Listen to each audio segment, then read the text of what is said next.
Been working on an ambulance for a few years. Last 5 months has been in a beach town on the west coast. Most calls are bullshit. Rich old assholes from the cliffs, always crashing cars and having heart attacks. Harbor scum and homeless people, always ODing on heroin and whatever else they can get their hands on. A lot of death, but all explainable, all expected. We are trained to understand MOI, mechanism of injury, only as a way to anticipate injuries not readily visible. Over the last few months, I went on a few calls I could not understand and saw things I could not explain.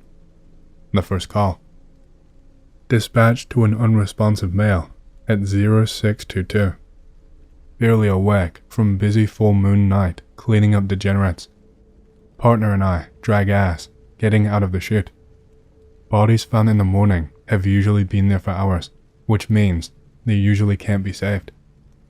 Pull up and see the morning joggers that called it in on the beach. Fuck, time to work.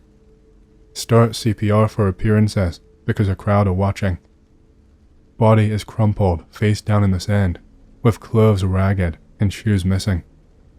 First thing I notice is the skin. Cold, ice cold, wet, not soaking, but wet. Really pale, almost white. First impression comes up soft. CPR 101, good compression, breaks ribs. Every rib in this guy's chest was already shattered. Third compression, I feel his heart in my palm. I keep pushing out of habit, but start looking him up and down. Collarbones and arms are fractured too. Seen his face for the first time since ruling him. What the fuck? Every bone in his face is broken. Eyes either gone or too smashed in to see. Not a drop of blood anywhere. Whole body shivers when I realize just how dead this guy is. Call it right then and there. Code 914C. Get sheriff's coroners involved. Looking back now, after looking up the run numbers for the calls, I realize the space between the first and second, then third call are all a month apart. Not about a month, I mean down to the exact day. The second call.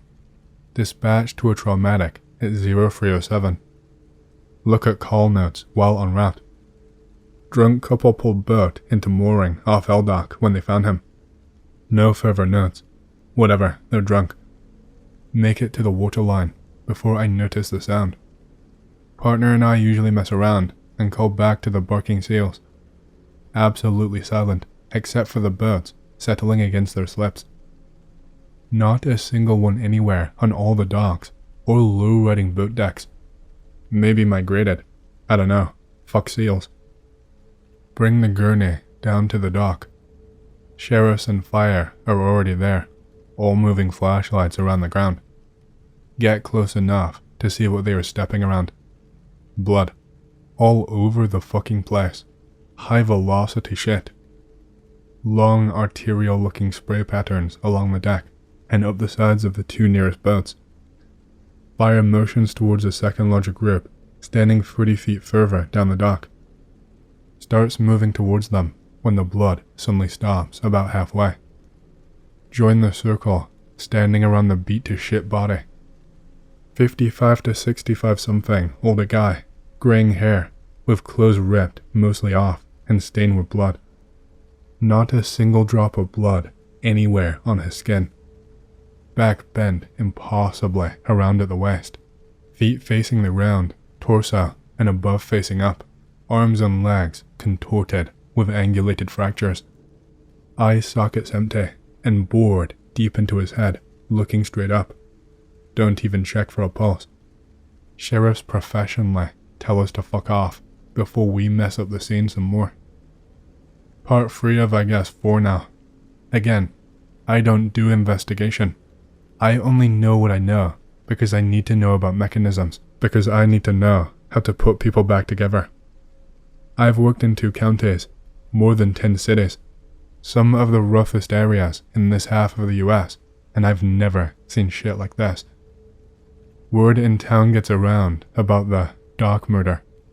Old people with too much time love to talk shit, I guess. Doesn't faze my partner at all. He's been doing this too long to care about anything other than running his calls. Guess I couldn't ask for more. The third call. Another 4 weeks to the day. Dispatched to a technical rescue at 01:30ish. Basically, someone is stuck as fuck, go get him. Far side of the harbor, on the brick wall.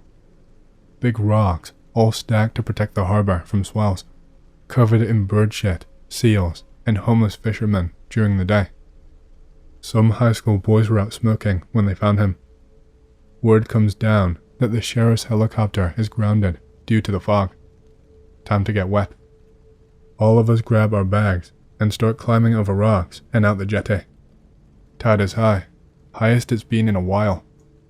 Finally make it out there to find a Mexican, 40-something-year-old, wedged between rocks, head first in a space between boulders just at the waterline. Tackle box, backpack, and rod covered in blood like the rocks around them. We all work to lift him by his broken legs from the water and rocks. At this point, I don't even have to see his face, but I still look for some fucking reason. Eyes gone, and holes seem to be staring at you wherever his limp head rolls and turns. Spend the next hour climbing over rocks with this body strapped to our backboard.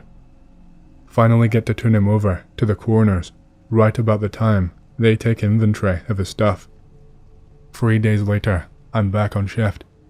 One of the sheriffs who was there that last night with us helped go through everything in the backpack to try and ID the guy. He said they found a phone in his bag, one of those flip phone prepaid pieces of shit.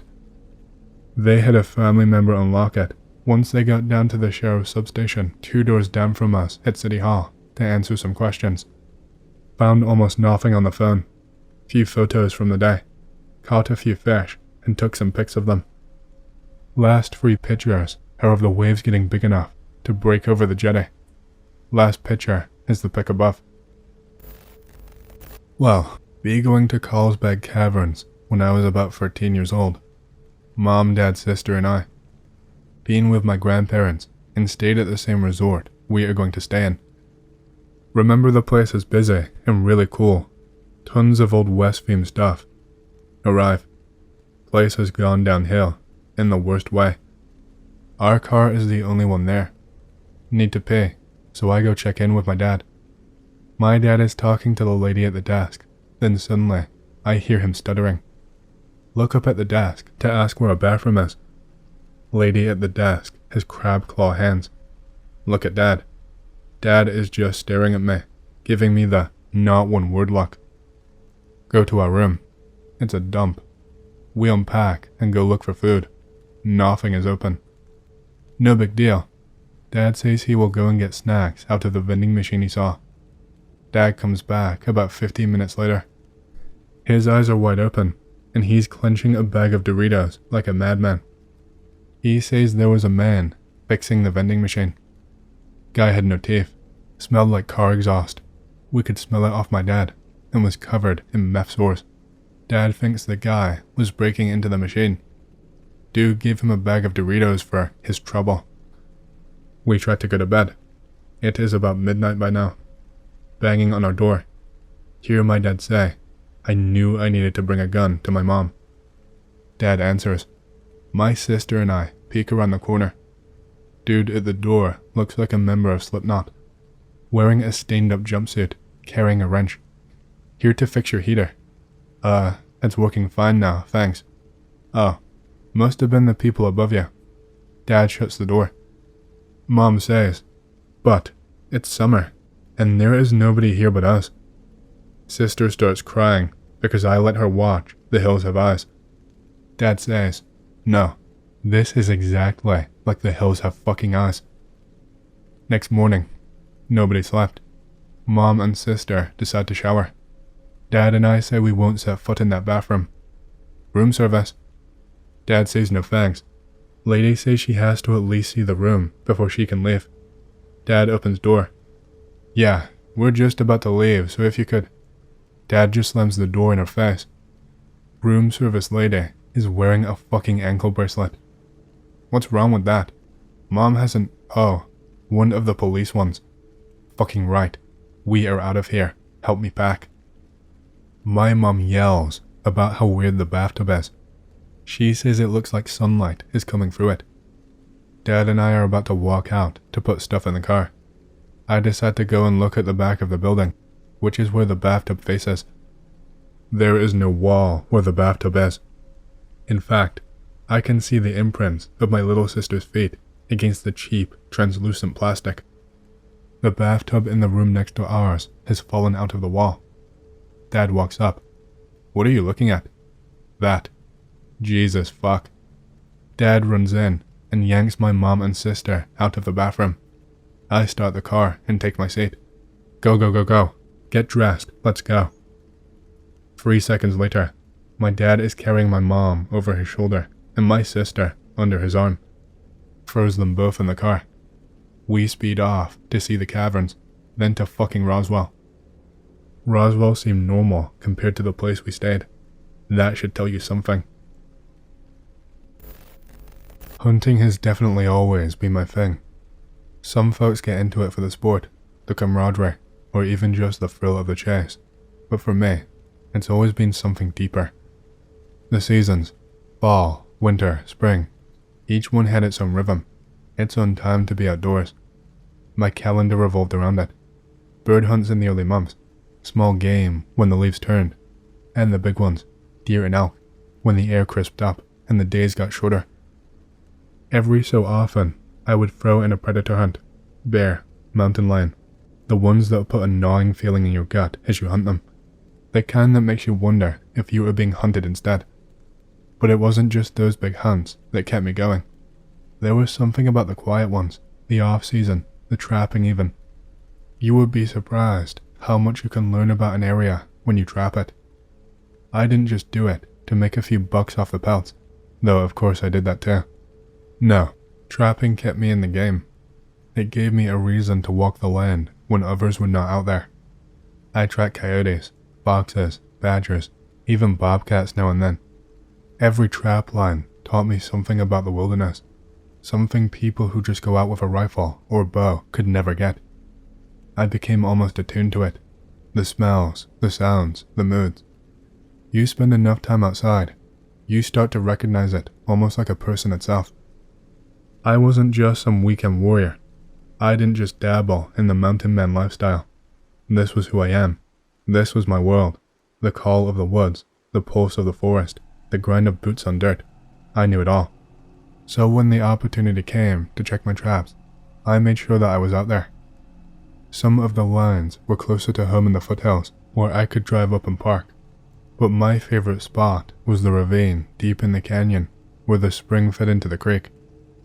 It was wild out there, untouched. Even in these days of overhunted land, the animals seemed to sense it too. The way they would come and go, never overstaying their welcome, but always leaving behind something to let you know they'd been out there. I loved the challenge, the unpredictability, and damn it, the solitude. I'd set up my traps at the start of the week, making sure the wind was right and the bait was fresh. A few days passed since then, so it was time to check them. Nothing fancy, just a hike down the old trail that I carved out over the years, each step familiar, each sound sharp and clear in the stillness. I had a feeling today would be no different. Maybe I would find a fox or a coyote, something small to keep me busy for a few hours. I took my rifle, not expecting to need it, but never leaving it behind.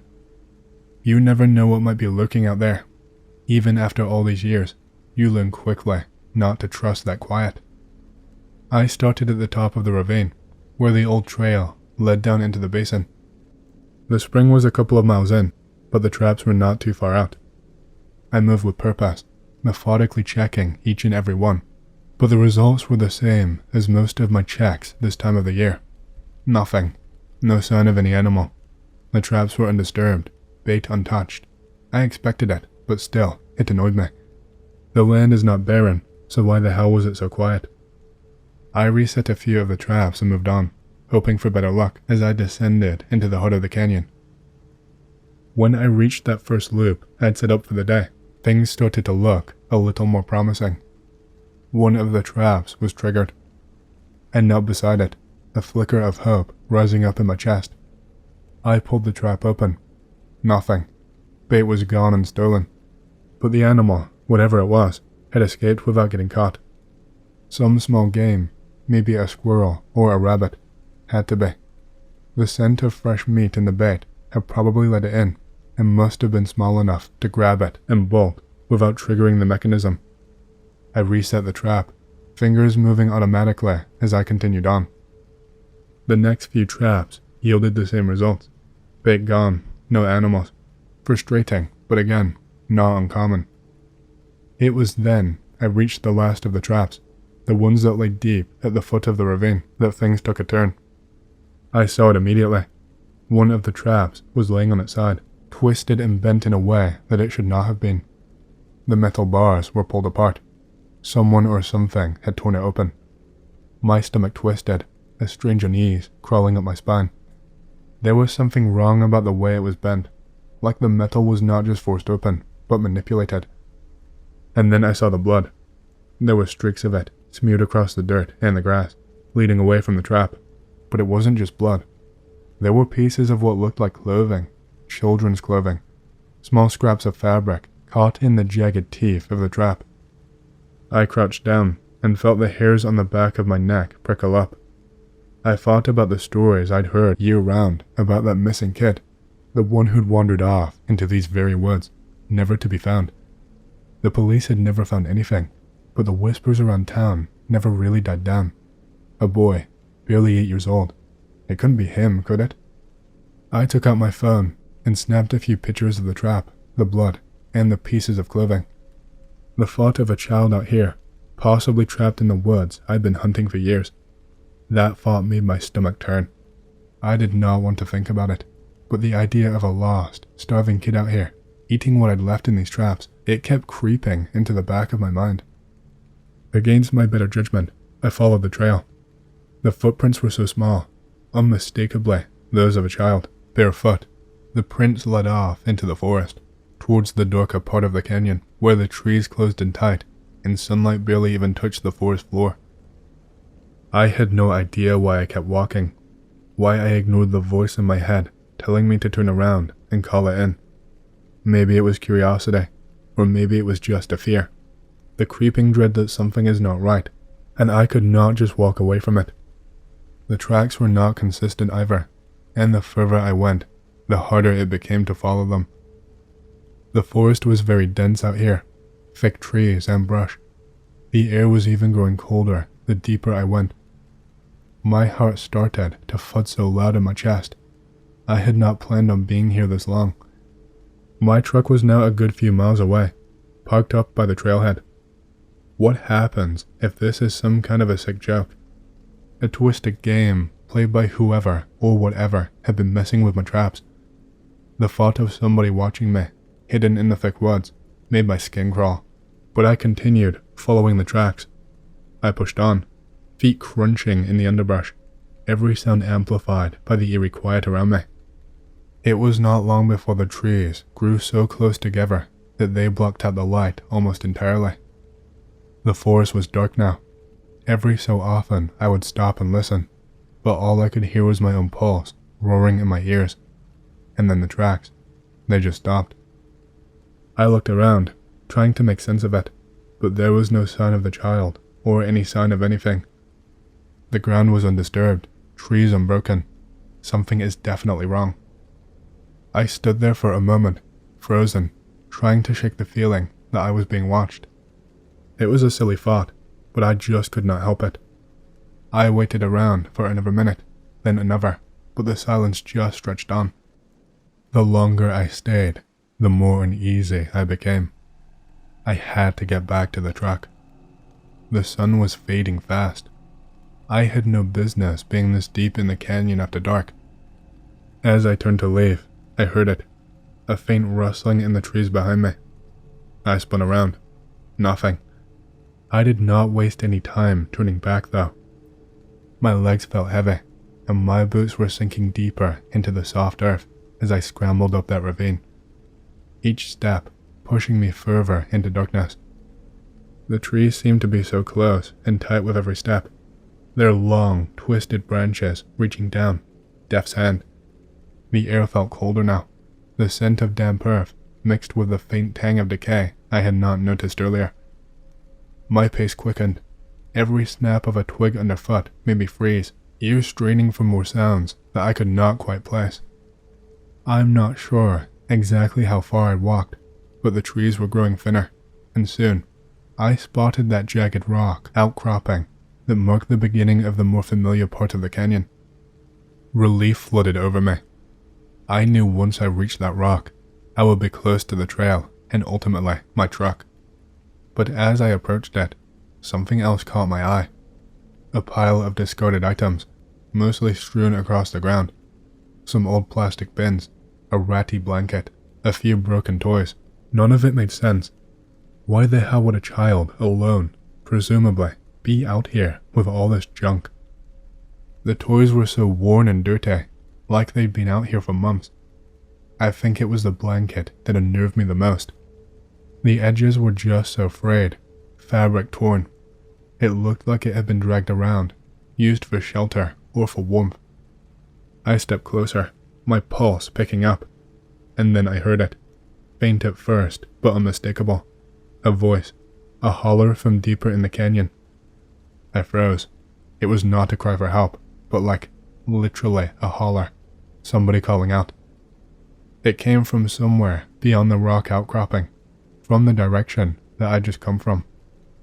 My heart skipped a beat. The hell is down there? I'd passed through that area, and I did not see anybody. No sign of anyone.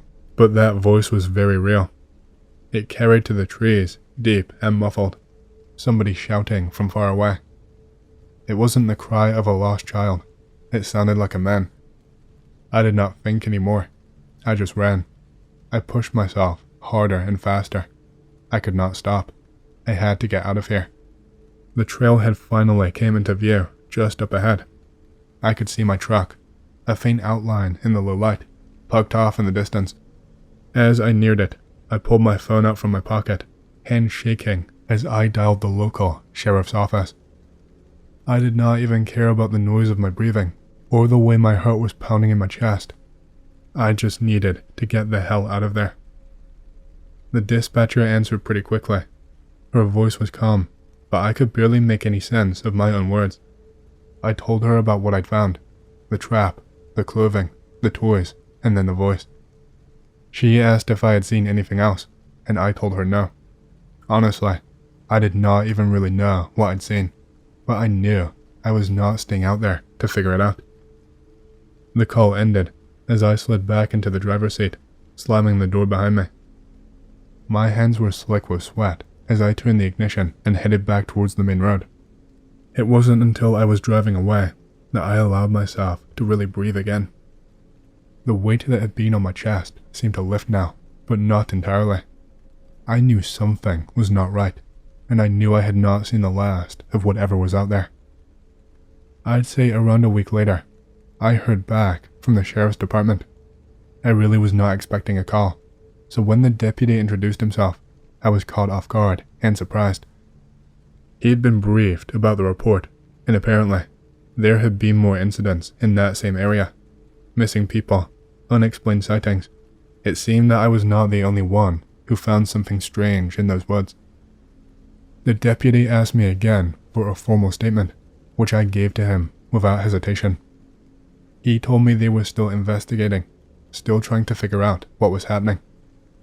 He said there had been a lot of reports of strange noises, sightings of people out there, and a disappearance that had little to no leads. I really don't know how much of it I believe, but I told him about everything that I saw. The clothes, the toys, the voice. But even as I spoke, something gnawed at me. The deputy had told me that there were no new developments, and it seemed like every time somebody went out into those woods, they came back with more questions than answers. It was strange and a bizarre experience. A very weird follow-up, and ultimately, zero breakthroughs. No one has an answer for whatever might be going on out there. I moved my traps to a different spot, well away from that canyon, and let the state authorities handle it from there. Be me in high school, talking to my friend who was an extremely attractive girl that I had a crush on. Get friend-zoned since she already had a BF, but I did not care. We get pretty close. Never meet her BF ever. Until one day, be going to wrestling practice. I always get there early, by about 15 to 30 minutes, so I can change and have time to practice alone. In locker room, be naked. Tall lanky dude walks in. Pay no attention. Get my underwear on and feel him walk up behind me. So you wanna fucking on, huh? Turn around. Who are you again? Will you listen? I could fuck you up right now, and nobody would know I did it, since you're such a bitch. Oh, you must be Anon's boyfriend, huh? He slams my locker and throws my shit around. Touch her again and I will kill you. From that day on, he followed me to class, to my truck, to my house 2 separate times, and anywhere he could find me. He even gets into wrestling with me. He tries to get into my classes. Talk to my friend, his GF, about him. She plays it off as him being protective.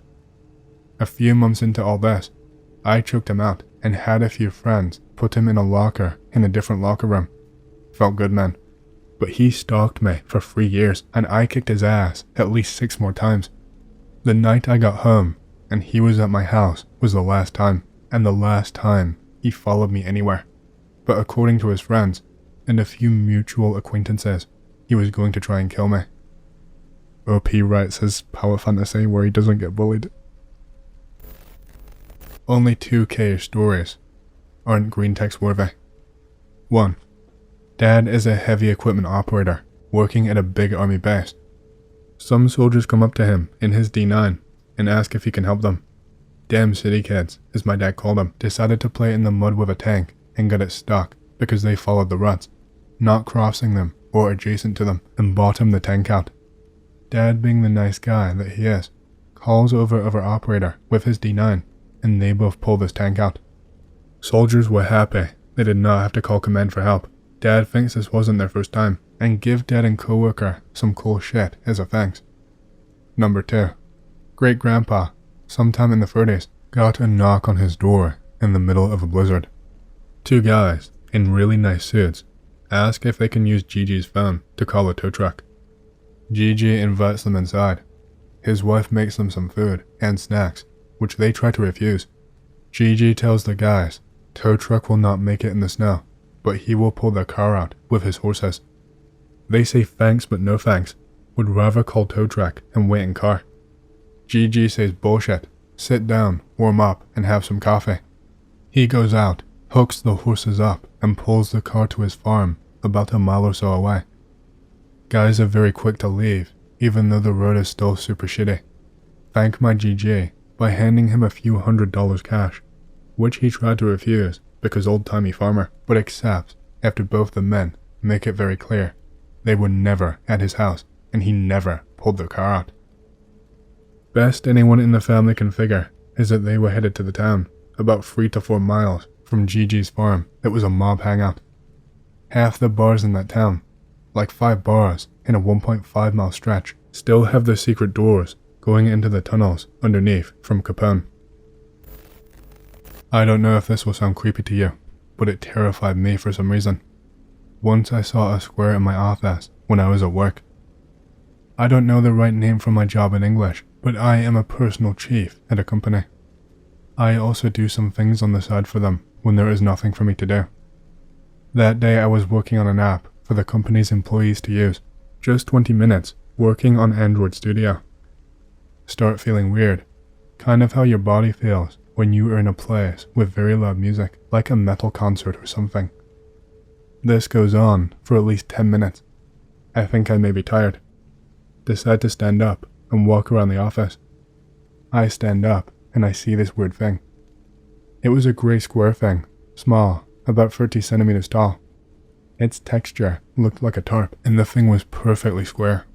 Not a cube, a square. It had a shadow too. I look at it for a moment, and for some reason, I start shaking. I feel like I need to run away from this thing. Then it just slides into the corner of the room and disappears, going through the brick wall. It looked like it was clipping through it. Never heard or seen anything like that before or since. Only told a couple of my friends.